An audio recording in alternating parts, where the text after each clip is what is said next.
ইরফান সুলতানি। ২৬ বছর বয়সী এই যুবকের মৃত্যুদণ্ডের সাজা হয়েছে। ১৪ জানুয়ারি সেই সাজা কার্যকরের দিন। ইরানে চলমান সরকার বিরোধী বিক্ষোভে সম্পৃক্ততার অভিযোগে ৮ জানুয়ারি গ্রেপ্তার হয়েছিলেন তিনি। ১২ জানুয়ারি মানবাধিকার সংস্থা হেনগো অর্গানাইজেশন ফর হিউম্যান রাইটস ইরফানের মৃত্যুদণ্ডের সাজার খবর নিজেদের ওয়েবসাইটে প্রথম প্রকাশ করে। প্রতিষ্ঠানটির এক মুখপাত্র বিবিসিকে বলেন, এত দ্রুত কোনো মামলার বিচার হতে তারা আগে কখনো দেখেননি। ইরফানের বাড়ি ইরানের রাজধানী তেহরানের উত্তর পশ্চিমের শহর কারাজের ফারদিসে।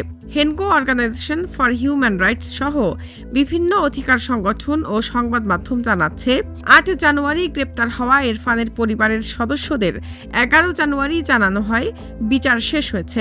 ইরফান মৃত্যুদণ্ডের সাজা পেয়েছেন। ১৪ জানুয়ারি ফাঁসির সাজা কার্যকর করা হবে। এ বিষয়ে ইরফানের এক স্বজন বিবিসি ফার্সিকে বলেন, একটি আদালত অত্যন্ত দ্রুততার সঙ্গে ইরফানের বিচার করেছেন। মাত্র ২ দিনের মধ্যে মৃত্যুদণ্ডের সাজা দেওয়া হয়েছে।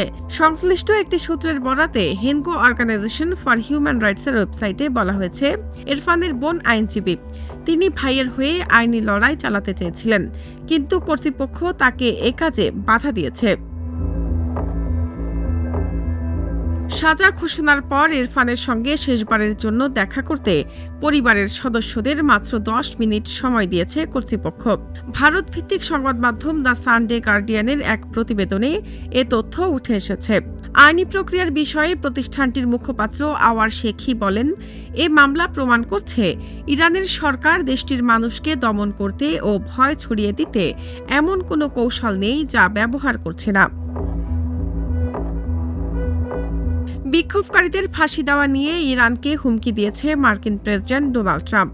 ১৩ জানুয়ারি মঙ্গলবার সিবিএস নিউজকে দেওয়া এক সাক্ষাৎকারে ট্রাম্প বলেন, ইরান সরকার যদি বিক্ষোভকারীদের ফাঁসি দিতে শুরু করে তবে যুক্তরাষ্ট্র অত্যন্ত কঠোর ব্যবস্থা নেবে।